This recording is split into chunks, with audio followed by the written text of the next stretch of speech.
He was the jokester, he was the troll guy. Have you seen how serious Giannis has comported himself as of late? I like it, because that's the maturation.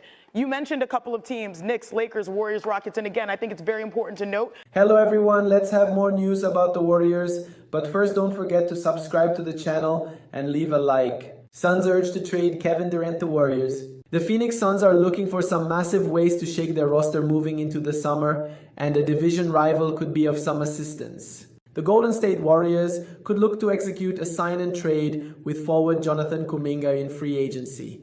With Kevin Durant possibly on the move, the Suns look to evaluate all options after unsuccessfully dealing Durant at the prior trade deadline. Bleacher Report recently pieced together a mock trade that would send Kuminga via sign and trade, Buddy Hield, Moses Moody, Brandon Podziemski, and a 2027 first-round pick for Durant. This possibility would obviously require the Warriors to give up more than just Kuminga, but because they got out of the Jimmy Butler trade without too much damage to their asset stash, there may still be a sliver of a chance for a Kevin Durant reunion, wrote Andy Bailey. Golden State can send multiple first-round picks and/or first-round pick swaps to the Suns, Kuminga on a new contract, some salary filler, and one or two other promising younger players like Brandon Podziemski for Kevin. And Phoenix might have to seriously consider something like that. Durant turns 37 in September, has a pretty robust injury history, and couldn't prevent this Suns season from going off the rails. There are other teams that can beat the Warriors' offer for him, but at this point they may not want to. And while the window for contention wouldn't be open long, or maybe all that wide, for a team with 37-year-old Durant, 37-year-old Curry, 36-year-old Butler, and 35-year-old Draymond, Golden State would have a better chance with that group than it did in 2024 to 25. This might be one of the better offers the Suns can get for Durant, who has 1 year left on his contract. But would Durant want to move back to his old stomping grounds? The Suns previously tried to deal Durant to Golden State before the player himself shut those talks down, making it apparent he didn't want a return to the Warriors, at least at that point in time. Have his feelings changed? If so, the Suns could make this trade a reality. Phoenix is also expected to take interest from teams such as the Minnesota Timberwolves, Houston Rockets, Miami Heat, and San Antonio Spurs, among others. Now let's go to another video. Don't forget to leave a like. First decision. So we're sitting here thinking, oh no, the great Steph Curry. We've seen him on the biggest stage for the final time. Look, I'm a sentimental at heart. I want to see Steph Curry get one more run at this, and Jay Will knows exactly how he can do it. All I'm going to say is I hear a lot of stories about what Milwaukee needs back as relates to trade value. But for Giannis. But there is a world in which Giannis says, I want to be a part of this team. Make it happen. That reality could be applicable to Steph and Curry in these two gravities that they have that can play off each other and be extremely complementary. There is a world in which Butler, I'm not sure exactly how they do it, but where Giannis says, I want to be in Golden State and I want to play alongside Steph Curry because our games work properly together in the Western Conference. Yes, there is a package that the Warriors could use. They have some future draft picks. They have interesting young players. Like last year, Brandon Podziemski was off limits. Who knows if that's going to be the case this year. But they can't win a bidding war. First off, I just want to say, Giannis has not let it be known. He certainly wants out in Milwaukee. So I do not think we should assume that. If we do reach that point where Giannis was want to look around, he will have agency in this. He has 2 years left on his contract. The Bucks don't have to listen to him. But if he were to come to Milwaukee and say, I want to play with Steph, there could be a deal worked out. The same would apply, in my view, to the Knicks or the Lakers. Agreed, yes. If he says, I want to be a Knick, send me to New York, or I want to be a Laker, these are big ifs, those trades could get worked out. But if it's just an open market, none of those three teams, in my opinion, could win a bidding war with the Bucks. But by the way, Giannis would never say publicly, I want to be a part of this team. That would happen extremely privately. He is a guy that wants to be everything to all people. That's his brand. And his whole open-mindedness is on par with how he thinks about the world. I think the brand is shifting. You know, the first few years in the league, he was the jokester, he was the troll guy. Have you seen how serious Giannis has comported himself as of late? I like it, because that's the maturation.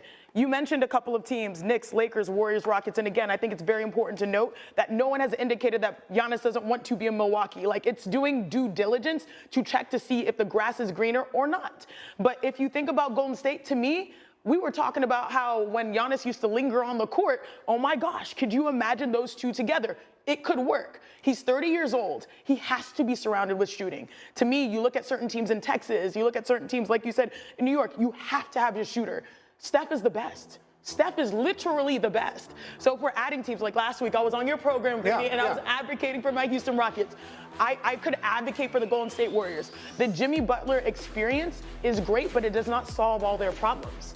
Truly, the center is the issue, and Giannis is the modern, quote-unquote, center with ball handle and can get downhill at the rim. So I'm not mad at that. The Giannis of it all is so interesting because, to your point, he doesn't want what happened to LeBron the first time he left Cleveland, what happened to Dwight Howard when he left Orlando. He doesn't want to be hated. He doesn't want the KD thing either. He can't be, though, because, he brought the championship. He brought them a title, but look, I mean, so it's one thing to say, I brought the city a title, we'll work out a trade together that sort of benefits both sides. It's another thing if he goes in there and says, nope, I want to go to Golden State, and if it means you don't get the best package back and your team stinks for the next 5 years, that's not my problem. That's the position that he would be putting them in, and that's where things can get ugly. Right, which is why I just think it's to point out, like, if you're asking, can the Warriors get Giannis? The answer is yes, but. And it's the but that is going to be a big thing that's going to define this offseason. Okay, we'll leave that one there for the moment because we also the line for Game 6. I had some testing to do, and who knows how that would have went because I hadn't gone live since Game 1, and first time dealing with this injury, I was pretty optimistic, but there were a couple more check points to get through, but all we wanted was a chance and to finish the year like we did, and to sneak in the playoffs, win that first round. Like, there's a lot to be proud of, for sure, considering where we were, but definitely disappointed and frankly just sad that I wasn't out there able to play. So we'll imagine and believe that we could have won everything, had we been healthy, but the chance and to finish the year like we did, and to sneak in the playoffs, win that first round. Like, there's a lot to be proud of, for sure, considering where we were, but definitely disappointed and frankly just sad that I wasn't out there able to play. So we'll imagine and believe that we could have won everything, had we been healthy, but you move on. I'm going to ask you the question everyone is asking today. How far would this Warriors team have gone if Steph was healthy? Same results. Nothing would have been different. I think they probably go to 6 or 7 games, maybe. Steph was definitely balling before he got hurt. I think 13 points in that first quarter. But I don't think you could expect a Steph to go for 40 or 50 all 6 or 7 of those games. So I think you have the same results if Steph plays in that game. They need a center. They need more scoring. They just need a couple different things. But it's the same result for me. I think they definitely go out to 6 or 7. Like Per said, man, Anthony Edwards is on a mission, man. Them boys ain't slowing down, man. And they got one goal in mind, and that's the championship. Perk, let me ask you this. I thought UD brought up a good point about the center, something you know a lot about, playing that position. This league has gotten bigger and more dynamic at those positions. Is he right? What do you think about the Warriors at that position? No, they definitely need a center, but Draymond Green, and since we're in Cali, where you at, homie? Where you at, homie? Like, I'm just being real here. We talk about since Steph went out Game 2, one could argue that he was trying to get ejected. Game 3, he gave him absolutely nothing. Game 4, absolutely nothing. Game 5, absolutely nothing. And I don't expect Draymond to go out there and get 15 to 20 points. That's not what he do. Right. Steve Kerr said that Draymond is the best defender he's ever seen. Steve Kerr played with Dennis Rodman. Julius Randle shot over 50% when Draymond Green was guarding him. We know Draymond Green to impact, show emotions, anchor that defense, bring this team's life, spirit, tenacity. He did none of that. Julius, in all due respect to Julius Randle because he's balling, he wouldn't have put up them type of numbers or had that impact on no damn Dennis Rodman. Is you crazy? I don't care if Jordan wasn't playing. My thing is that Draymond finished second in the NBA in Defensive Player of the Year votes, okay? And you didn't show up when your team needed you the most. It was times I was looking, I was like, he don't even want to be out there, and that's a damn shame. Well, I'm gonna go. I gotta back you up. I gotta back you up, Perk. Okay. When you're right, you're right, Perk. And I gotta give you that. When you're right, you are 1,000% right. And what I would say about Draymond is, as great of a defender that he is, he got his ass handed to him in this series. He got his ass handed to him. 29, 31, 24, 18. You got to be the enforcer. You got to be the stopper. So, definitely Randall got the best of him in this series. When I look at the Warriors team, even if Steph came back, Jimmy not being Jimmy ever since he fell, I think would have been to their detriment anyway. I've seen playoff Jimmy, UD seen him, Perks played against him. What we saw in this series was not Jimmy, man. I will say this, Jimmy has struggled in some elimination games in the playoffs recently. He didn't have no lift. He didn't have any bounce. He wasn't himself. You could just see it. He didn't finish well. Obviously, the length bothered him. Maybe this wasn't a good matchup for him. Yeah. He wasn't. Look how he's running right there, man. No, he's not himself, for sure. If he can't beat Jimmy, it would have been too tough to beat that good of a Wolves team. But that's the effect of Steph Curry, the greatness of Steph Curry, right? Because now all of a sudden Jay McDaniel goes to Steph Curry and not Jimmy get the smaller defender. He don't get Jay McDaniel. Get Dante DiVincenzo or someone like that. Right. All right, we'll hear more from the West before Jimmy Butler debuted with the Golden State Warriors on February 8th. From there, the Warriors ripped off a 23-8 run to end the season. That was the third best record in the entire league, behind only OKC and Boston. Golden State was so good down the stretch that thanks to an elite defense, the Warriors led the league in defensive efficiency after Butler debuted. They ranked 10th in the category before the trade. And during the regular season, the Warriors were excellent when Butler played with Curry on the bench. But the playoffs were a different story as the Warriors were outscored by 67 points in 212 minutes that Jimmy played without Steph. Speaking of which, here's Steph talking about his final chapter. Hopefully the next chapter is as great, but this one, I'm trying to get every bit of fun and experience and squeeze as much juice out of this as possible. So it's weird to even you get it from your teammates. Even like I remember watching you in such and such game when I was 7. Like it's none of that stuff it is weird. This last chapter of my career, getting everything I can out of it. Feel very confident, very strongly that we can still make another run or two at the ultimate prize, but we definitely have to get better. Shout out to our production staff bringing that in literally moments ago as those two just spoke. So now joining us live from the Draft Combine in Chicago, our front office insider, Bobby Marks. So, Bobby, what are Golden State's 3 priorities as they head to the offseason? I think the first one, George, is keeping that Stephen Curry window to compete for a championship open. We saw GM Mike Dunleavy Jr. at the trade deadline go out and trade for Jimmy Butler. Remember, Curry, Butler, and Draymond Green are under contract for the next 2 years. So there is a 2-year window for them to try to win another championship. The second thing, and this is the most important, is the restricted free agency of Jonathan Kuminga. As far as what direction they go with Kuminga, they're going to send a qualifying offer in the offseason. He'll be a restricted free agent. The ability to sign him, do they see him as a tradable asset? What happens with Kuminga will determine how much flexibility they have in the offseason. And then the third, I think the playoffs showed the need for a consistent third scorer and certainly front court help. The Kuminga contract will determine as far as what flexibility they have. Will they have that non-tax mid-level exception here? But these are the 3 priorities for Golden State going into the offseason.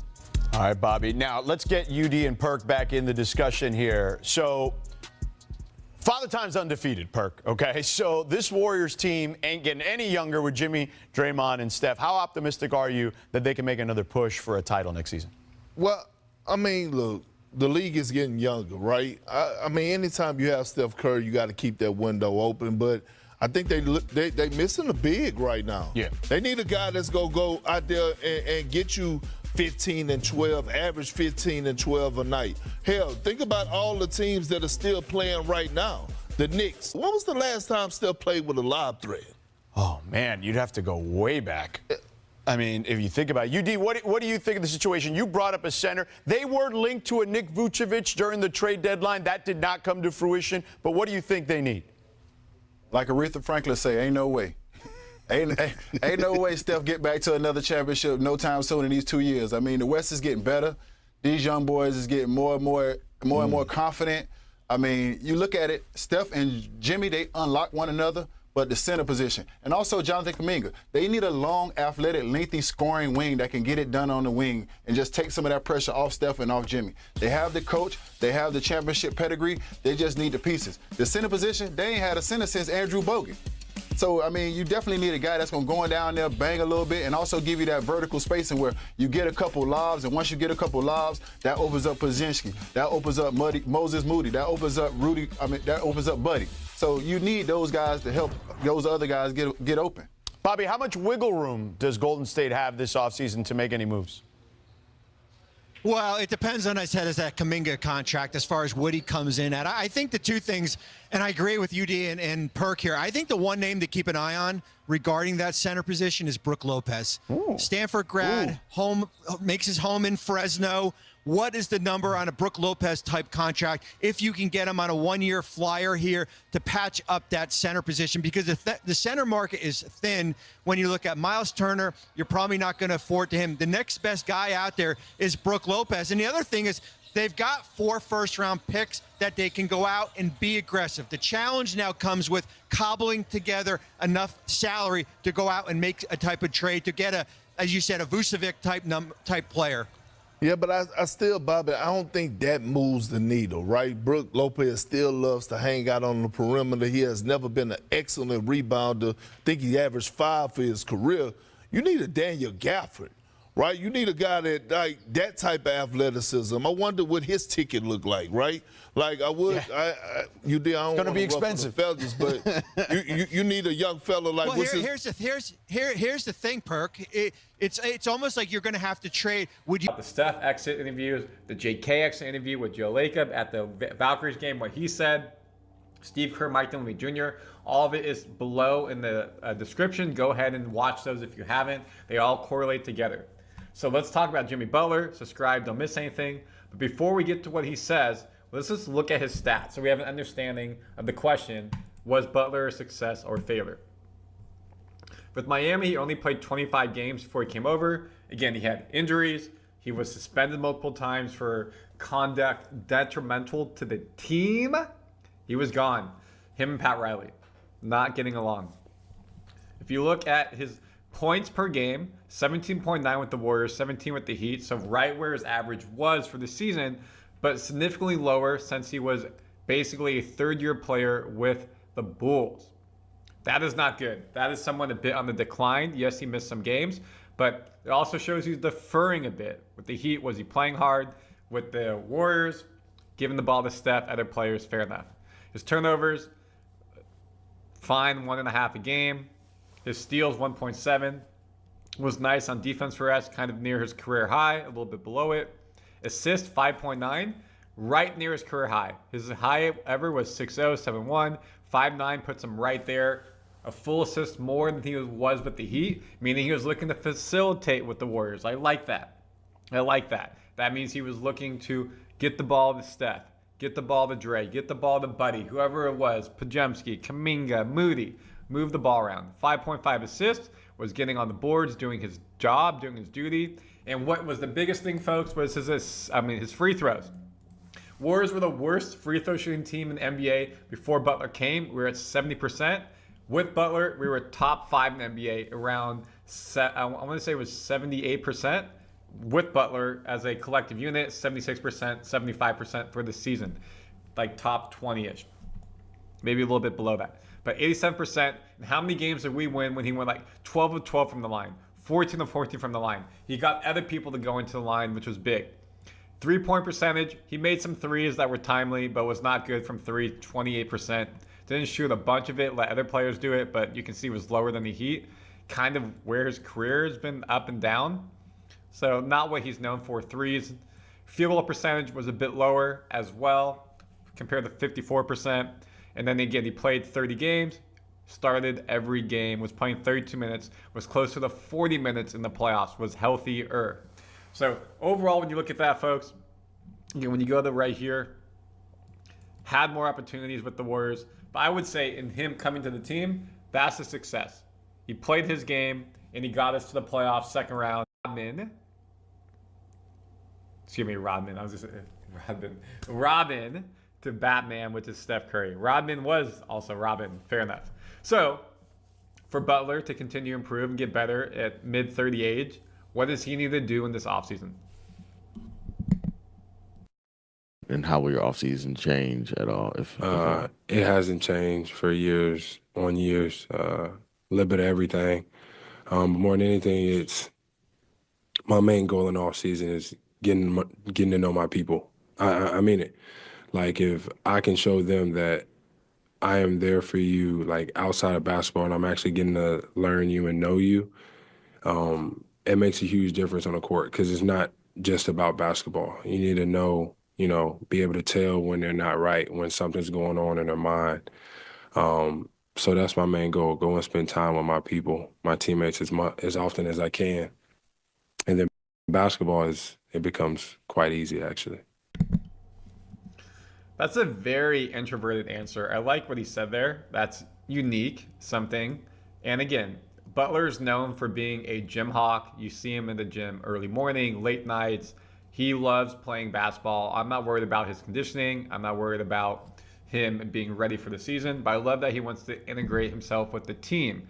That means trips with the team, going to their houses, hanging out with their family and friends. Because when you know them off the court, you play better on the court. You have that mental sense where they're going to be. You can sense their energy day in and day out. And he's trying to be a leader in that sense. So I like what Butler said there. I have no issues with that. Now, for him joining the Warriors, what are his thoughts after the season is now over? I mean, I feel like everybody's so unselfish here that anybody could be playing any role on any given night.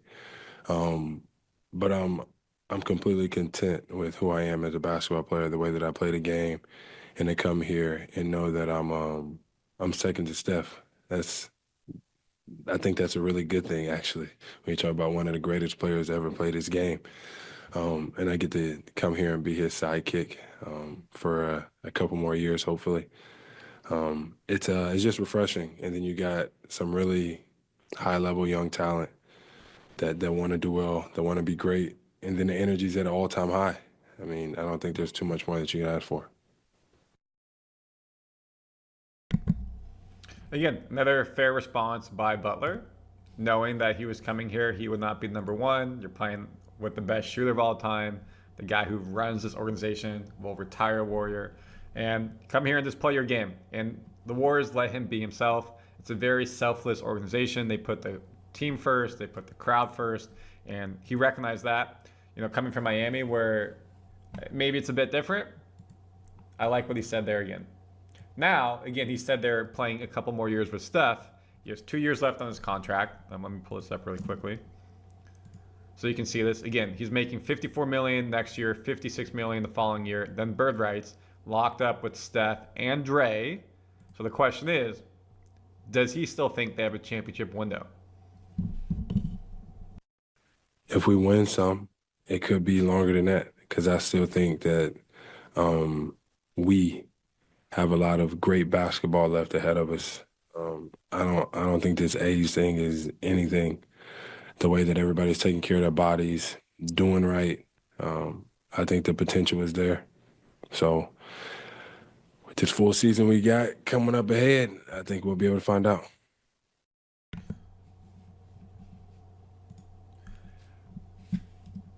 I love the confidence, but come on. At that age, everyone around 37 to 40, if you win one more, to try to win two more. In today's day and age, when you have young killers out there, look who's left in the playoffs: the Knicks, the Pacers, OKC, Denver, and you got San Antonio coming up. I mean, the Lakers are always going to be around, et cetera, et cetera. I don't know if you can extend it past 2 years. I love the confidence, but to me, that could be far-fetched. So now, that takes you to Draymond, which will be in another video, so giving you a little teaser. And Draymond's answers are significantly longer. He goes 3 minutes, so we're going to have some fun with those. But all in all, the beginning of the question was, is Jimmy Butler's season with us a success? Is his tenure with the Warriors make this season a success overall? If you look at the Warriors, I say yes. From where we were as 11th seed to making the 7th seed, the play-in, getting to the second round, the season was a dumpster fire. We all know how mad, how frustrated we were in the winter. and they turned it around. So success, check. I like that. Comment your thoughts, subscribe. And again, don't miss anything on Warriors Digest because we have trades, we have rumors, summer league, draft, anything in between, extra interviews. We have it for you, myself and Arthur. Warriors' dream trade target just revealed itself amid Celtics playoff disaster. Derek White is perfect for the Warriors. Golden State has a laundry list of needs entering the offseason. Frontcourt size, shooting, wing defense, and secondary playmaking loom as the biggest voids they need to fill. White checks all of those boxes with the exception of frontcourt size. Pay no mind to his Game 6 dude against the Knicks. He disemboweled their defense in the previous 3 tilts and is coming off a regular season in which he once again guarded at an all-defense level while averaging 16.4 points and 4.8 assists on 38.4% shooting from beyond the arc. Everything he does is basketball nirvana in Warriors land. He is an intuitive off-ball cutter, connective passer, dead-eye shooter from all over, and a defensive workaholic who busts his butt in transition. No regular rotation player standing under 6.7 averaged more blocks per game this past year. Here's how the Dubs can trade for Derek White. Any deal for White begins with a Jonathan Kuminga sign and trade. It is a little bit complicated because of a weird NBA rule that lowers Kuminga's outgoing salary for Golden State. This scenario also requires a third team, since Boston won't have a ton of interest in the 22-year-old tweener forward. So seeing out that third team shouldn't be difficult. The Brooklyn Nets have more cap space than anyone, a glaring need for high upside talent, and could be open to sign and trade talks if the Warriors make it clear they'll match any offer Kuminga receives on the restricted free agent market. Sending him to Brooklyn on a per-year salary in the neighborhood of $20 to $25 million sets the stage for a deal. Kuminga would count as only 50% of that number for Golden State, so Moses Moody or Buddy Hield also need to be involved to make the math work on White, who's slated to earn $28.1 million next year. Either would likely go to Boston, though Brooklyn has the cap space to gobble them up too. From there, the Warriors would shower the Celtics in first-round picks. They can trade up to 4 this summer, offering 2026, 2028, and 2030. If it lands in the top 20, feels like the place to start. If the Nets are willing to move the number 27 or number 28 pick to Boston as part of landing Kuminga, Golden State would be netting the Celtics a total of 4 first-round picks. Would the Celtics trade White? Boston shouldn't be looking to move White in a vacuum, but its future no longer exists in a vacuum. Tatum will probably miss all of next year. That likely accelerates a cost-cutting process considered inevitable after 2025-26. The Celtics are nearly $20 million into the ultra-punitive second apron, and that's without Al Horford, an unrestricted free agent, on the books. Conventional wisdom suggests they will slash expenses rather than pay through the teeth for a non-contender. Drew Holiday and Kristaps Porzingis are the preferred forms of collateral damage, but neither of them has a ton of standalone value on their current deals. They might even be considered net negatives. White is a different story. He is about to start a 4-year, $118.4 million extension that runs through his age 34 season, and that will never be worth more than 18.2% of the salary cap. Boston can get a caps lock haul for him, positioning itself to reorient the roster around Tatum and Jaylen Brown once the former is healthy. Adam, perhaps White is a non-starter in trade talks if the Celtics are planning on one gap year. At the same time, they can't be sure what Tatum will look like in 2026-27. They could actually be steering into a 2-year break from title contention. If that's at all in play, it behooves them to entertain every possible scenario. And you, fan, what do you think about Derek White's situation? Leave your opinion in the comments.